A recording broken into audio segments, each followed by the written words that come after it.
కుంభరాశి వారికి ఈ వారం సానుకూల పరిస్థితులు గోచరించడం లేదు. ఇంటా బయట చెప్పుకోదగిన స్థాయిలో ఇబ్బందులు అనేవి ఏర్పడతాయి. ఇటు కుటుంబంలోనూ ఇటు బంధుమిత్రుల్లోనూ వ్యాపారంలోనూ నష్టం వాటిల్లే అవకాశం గోచరిస్తోంది. ₹1కి ₹30 ఖర్చు ఉంటుంది. ఆరోగ్యరీత్యా కూడా కాస్త ఇబ్బందులు ఉండే అవకాశం గోచరిస్తోంది. ఎప్పటి నుంచో ఉద్యోగ ప్రయత్నాలు చేస్తున్న వారికి ఉద్యోగం వచ్చే అవకాశం మటుకి గోచరిస్తోంది. తృతీయ దశమాధిపతి అయిన కుజుడు అష్టమంలో ఉన్నారు. వివాహం చేతి దాకా వచ్చి చేజారిపోతుంది. అది మటుకి కాస్త బాధాకరమైన విషయం అని చెప్పచ్చు. ఎందుకంటే అన్నీ నచ్చాయి, ఇటు అబ్బాయి నచ్చింది, అమ్మాయి నచ్చింది, ఇంకా తాంబూలాలు తీసుకున్న సమయానికి వివాహం అనేది చేజారిపోవడం అనేది అది ఒక మనోరకమైన బాధ అని కూడా చెప్పవచ్చు. ఎందుకంటే అష్టమంలో కుజుడు అంత బలంగా లేరు వీరికి. అదేవిధంగా షష్టమాధిపతి చంద్రుడు ద్వితీయార్థంలో వ్యయంలో చంద్రుడు ఉండడం వల్ల కొంతవరకు సానుకూల పరిస్థితులు గోచరిస్తుంది. అయితే మనోవేదన మటుకు ఎక్కువగా ఉంటుంది. ఒక 15 రోజులు చక్కగా ఉంటే 15 రోజులు డల్గా ఉంటుంది. వ్యాపారం అలాగే ఉంటుంది. చక్కగా 15 రోజులు వ్యాపారం బాగుంది అనుకుంటాం, 15 రోజులు డల్గా ఉంటుంది. ఈ వ్యాపారం ఎవరైతే చేస్తున్నారో వారికి వారు సొంతంగా వ్యాపారం చేసుకోవడం చెప్పదగిన సూచన. భాగస్వామి వ్యాపారాలు వీళ్ళకి కలిసి రావు. ఇది అందరికీ కాదండి, కొంతమంది మటుకే వారి జాతక పరిస్థితిని బట్టి చెప్పడం జరుగుతుంది.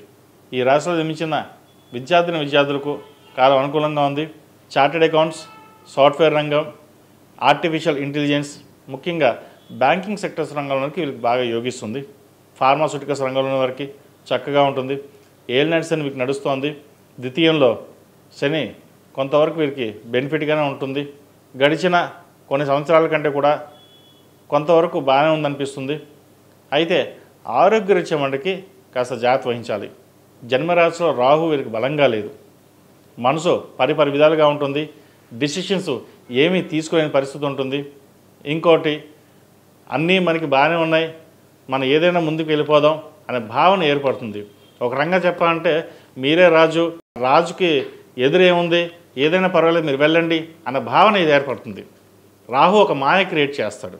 ఆ మాయా ప్రపంచంలోంచి బయటకు వచ్చి మనం ఎలా ఉండాలి అని నేర్చుకుని ముందుకు వెళ్ళండి. ఇది లేకపోతే ఫైనాన్స్ పరంగా నష్టం వచ్చే విధంగా గ్రహగతులు గోచరిస్తున్నాయి. వాటి విషయంలో జాగ్రత్త తీసుకోండి. ఈ రాశిలో జన్మించిన స్త్రీలకు వృత్తి ఉద్యోగాల పరంగా, వ్యాపార పరంగా కాస్త ఇబ్బందికరమైన వాతావరణం ఉంది.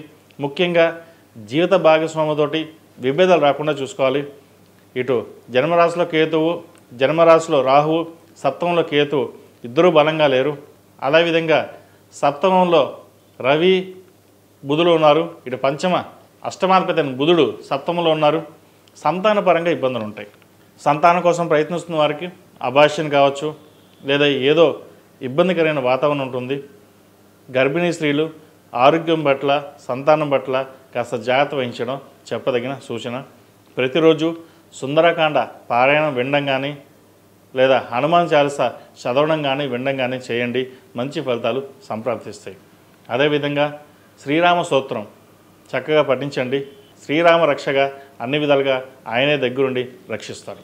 ఈ రాశిలో జన్మించిన వారు ప్రతిరోజు ప్రతినిత్యం ఓం నమో నారాయణ ఒత్తుతో దీపారాయణ చేయడం, అలాగే శనికి తైలాభిషేకం చేయించడం, అఘోర పాశుపత హోమం చేయించడం చెప్పదగిన సూచన. ఈ రాశిలో జన్మించిన వారికి కలిసి వచ్చే సంఖ్య 3, కలిసి వచ్చే రంగు నావీ బ్లూ. ఏదైనా పని మీద బయటకు వెళ్ళినప్పుడు శుక్రవారం కానీ సోమవారం నాడు కానీ వెళ్ళండి. మంచి ఫలితాలు సంప్రాప్తిస్తాయి. ePoojaStore.in పసుపు కుంకుమ నుంచి దేవతా విగ్రహాల దాకా అన్ని రకాల పూజలు, వ్రతాలు, వివాహం, గృహప్రవేశం, హోమాది శుభకార్యాలకు కావలసిన పూజా సామాగ్రి అంతా ఒక్క క్లిక్తో మీ ఇంటి వద్దకే. నేడే ఆర్డర్ చేయండి మీ ePoojaStore.in లో. One stop for all puja needs.